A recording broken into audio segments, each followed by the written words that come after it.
mga light electric vehicle tulad ng e-bike ay patok na alternatibong transportasyon ng marami ngayon dahil mas mura ito kaysa sa motorsiklo at kotse.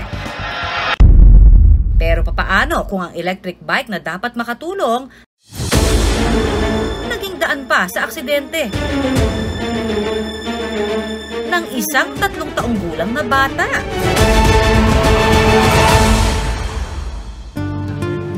Dito sa Barangay San Isidro sa Antipolo City, nakilala namin ang 35 anyos na may-ari ng e-bike sa video na si Mars. Kwento niya, malaking tulong daw ang e-bike sa kanyang pamilya. Binili namin tong e-bike na to para magamit sa pamamalengke, para makatipid kami sa pamasahe. Kapag namamalengke kami, lahat na ilalagay na namin dyan eh. Unlike yung pagka magko-commute kami, konti lang yung nabibitbit namin. Dito kasi nasasama pa namin yung pamilya ko pagka mamamalengke kami. Pero makalipas ang 2 taon, ang kanyang mapagkakatiwalaang electric bike, nasira ang preno. Yung brake niya, hindi na masyado nag-work. So dinala na namin siya kahit anong technician. Pinapalitan na namin siya ng brake. Hindi pa rin nila nagagawa. Kaya naman, pansamantala raw niya itong ipinarada sa labas ng kanilang bahay. May mga nakaparada din dito. Kaya hindi namin siya dito inilalagay. Tapos, since wala naman nakaparada doon namin siya in-stay. Yung battery, para hindi siya masira, ang ginawa namin, pinull charge muna namin siya bago namin siya in-stay doon sa pinaglalagyan niya. Pero kahit hindi ginagamit, hirap daw si Mars na itapon o ibenta ang kanyang e-bike. Mahalaga siya sa amin kasi nung nagtayo kami ng business na kainan, yan yung una naming napundar eh. Siya yung una naming napundar. Kaya hindi namin siya binenta. Pero di na raw inakala ni na Mars na ang nakaparadang e-bike pagmumulan pala ng problema. Hapon noong 5 ng Mayo, habang nakaparada ang sirang e-bike ni Mars, isang bata ang sumakay sa e-bike. Sa kuha ng CCTV video na ito, makikita na matapos hawakan ng bata ang manibela, agad na humarurot paabante ang sinasakyan nitong e-bike. Sinubukan pa itong pigilan ng isang babae. Pero dumire-diretso ito sa harap ng bahay ni na Mars. Nung araw na yun, natutulog ako din sa loob ng office. Tapos nagulat na lang ako, biglang may kumalabog. Tapos akala namin may sumabog or what, lumabas kami, pagtakbo namin, nagulat na lang kami yung e-bike, nandun na sa harapan. Ipinagtataka ni Mars, siniguro raw niyang walang susi ang nakaparadang e-bike. Umakyat siya ron sa e-bike, tapos yung e-bike wala naman siyang susi, and hindi rin naman naka-access yung remote para umandar yung e-bike.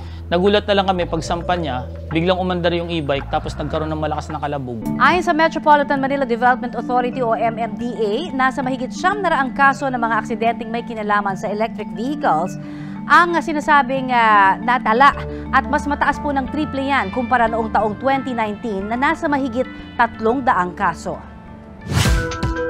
Paalala ng road safety expert na si Jobert Tolentino Jr. para masiguro ang kaligtasan sa paggamit ng e-bike, inspeksyonin ang electric vehicle bago at matapos itong gamitin. Yung gulong ba natin, okay. Ganon din pagkatapos natin siya gamitin, dapat inspect din natin na properly parked tayo. May mga kalang yung gulong natin para hindi siya accidentally magagalaw. Siguraduhin din na hindi raw maiwasang nakasaksak ang susi nito. Siguraduhin natin na hindi naka-on at hindi naiwan. Kahit hindi naka-on, naiwan mo naman yung susi, baka magalaw pa rin yan. So, mas maganda na dala-dala natin yung susi at naka-off yung sasakyan natin.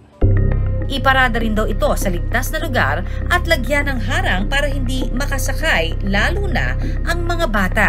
Pagka nasa proper parking area siya, una, safe na yung sasakyan natin. Wala tayong pangamba na may mga aksidente na mga tao, mga pedestrians. Higit sa lahat, kung ito raw ay i-charge, huwag daw itong iwanan para iwasan ang overcharging na pwedeng pagmula naman ng sunog at malaking pinsala. Sundin natin yung proper manual procedures pagdating sa charging. Paalala naman ni Mars sa mga kapwa niya e-bike owners, lagi lang po nating i-maintain yung preno ng e-bike, tapos siguraduhin natin na laging naka-change oil yung makina ng e-bike, tapos laging i-check yung brake, yung gulong, para nang sa ganun hindi po kayo magaya sa nangyari sa amin. Samantala, ang bata sa CCTV video